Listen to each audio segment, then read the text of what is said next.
मध्य प्रदेश सरकार की मंशानुसार प्रत्येक मंगलवार की जा रही जनसुनवाई अब रीवा कलेक्टर के लिए एक अभियान बन गई है।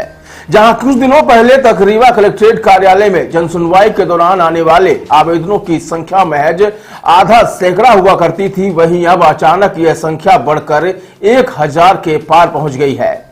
क्या आपको बोरवेल करवाना है लेकिन लोकल और सस्ते पाइप्स लगाकर हो गए हैं परेशान? तो अब आपके शहर में आया है न्यूट्रॉन 40 kg बोरवेल पाइप। दमदार क्वालिटी के साथ 10 साल की गारंटी, ज्यादा मजबूती और लंबी उम्र का वादा। तो अगली बार बोरवेल करवाएं, केसिंग पाइप सिर्फ न्यूट्रॉन 40 kg ही लगवाएं। इतना ही नहीं, अब तक जनसुनवाई को महज औपचारिकता स्वरूप संचालित किया जा रहा था। वहीं नवागत कलेक्टर नरेंद्र सूर्यवंशी द्वारा आम जनता की समस्या को देखते हुए इसे एक अभियान के रूप में लिया गया है।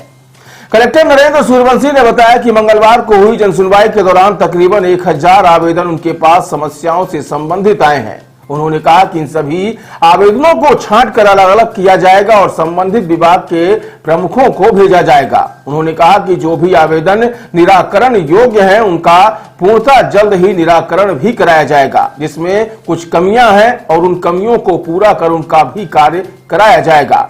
हम आपको बता दें कि नवागत कलेक्टर नरेंद्र सूर्यवंशी के कार्यों को देखते हुए अब रीवा जिले के आम जनता की उम्मीद है कि उनसे कई गुना ज्यादा बढ़ गई है, जिसके चलते जनसुनवाई के अलावा भी कलेक्ट्रेट कार्यालय में रोजाना सैकड़ों की भीड़ अपनी समस्याएं लेकर पहुंच रही है और ज्यादातर मामलों में अब आम लोगों को उनकी समस्या का समाधान भी मिल रहा है।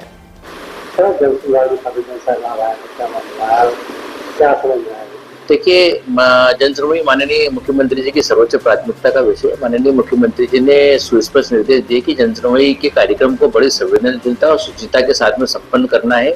उसी बात को लेके जिले में जो जनसुनवाई के लिए हम प्रतिबद्ध है और यही कारण है कि जिस हिसाब से आमजन को के आवेदनों का जो अभी निराकरण प्रारंभ हुआ है उसको देखते हुए बहुतायत में यहाँ पे आवेदन आए हैं। आज भी लगभग 800-900 लगभग आवेदन पत्र अभी तक प्राप्त हो चुके हैं। इन सभी आवेदन पत्र को हम तहसीलवार और तहसील में भी जो पर्टिकुलर डिपार्टमेंट में है तो उसमें उनके अधिकारी वार, जैसे राजस्व के आवेदन है तहसील पर्टिकुलर तहसील के सभी राजस्व अधिकारी के कौन से किस राजस्व अधिकारी के कितने आवेदन प्राप्त हुए उन सब उसको कैटेगराइज कर रहे हैं इस तरह से, ताकि उसकी हम इजी समीक्षा कर सके।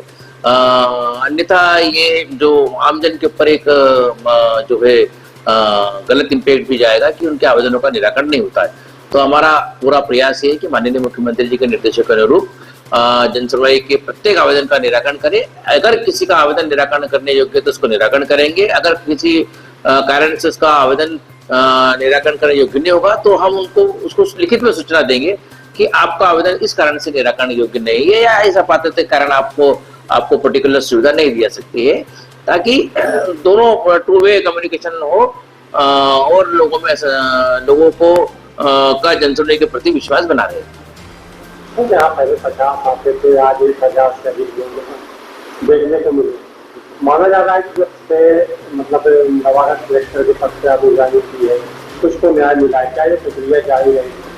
निश्चित रूप से, जैसा मैंने आपको उल्लेख किया, जैसा मैंने आपसे अनुरोध किया कि माननीय मुख्यमंत्री जी के सुस्पष्ट निर्देश है, तो माननीय मुख्यमंत्री जी के निर्देश के अनुरूप ही हम ये जनसुनवाई को आगे बढ़ाते रहेंगे और भरसक प्रयास करेंगे कि जो आवेदन आ रहे हैं उनका समुचित निराकरण हो जाए। नीलावारी करने वाले कर्मचारी को भी अधिकारी को भी आपने हड़ताल लगाई है? हाँ, देखिए, अगर कोई आवेदन आता है और अगर लंबे समय से कोई व्यक्ति किसी पर्टिकुलर अधिकारी के चक्कर लगा रहा है तो हमारा दायित्व बनता है कि उस अधिकारी को हम एहसास कराएं कि उनकी शिथिलता के कारण से आवेदन लंबित है और अगर उसको हम टोकेंगे नहीं, हम उसको बोलेंगे नहीं तो वो आवेदन का समुचित निराकरण नहीं करेगा। यही कारण है कि आप लोगों ने देखा कि हम पिछली 2 सुनवाई से जो हम लोगों ने आयोजित की उसमें हम लोगों ने एक नया कंसेप्ट लाए हैं और हम सभी अधिकारियों को, सभी विकासखंड अधिकारियों को एक स्थान पर बिठाते हैं और उनको हम बीसी के माध्यम से लाइन अप करते हैं।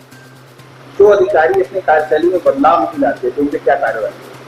देखिए, सुस्पष्ट हमने निर्देशित किया है कि हर आदमी का, हर अधिकारी का ये उत्तरदायित्व है कि वो जो शासन के समक्ष आने वाले कामों का समुचित निराकरण करे, और कोई निराकरण नहीं करता है तो निश्चित रूप से वो अनुशासनात्मक कार्रवाई का भागी होता ही है।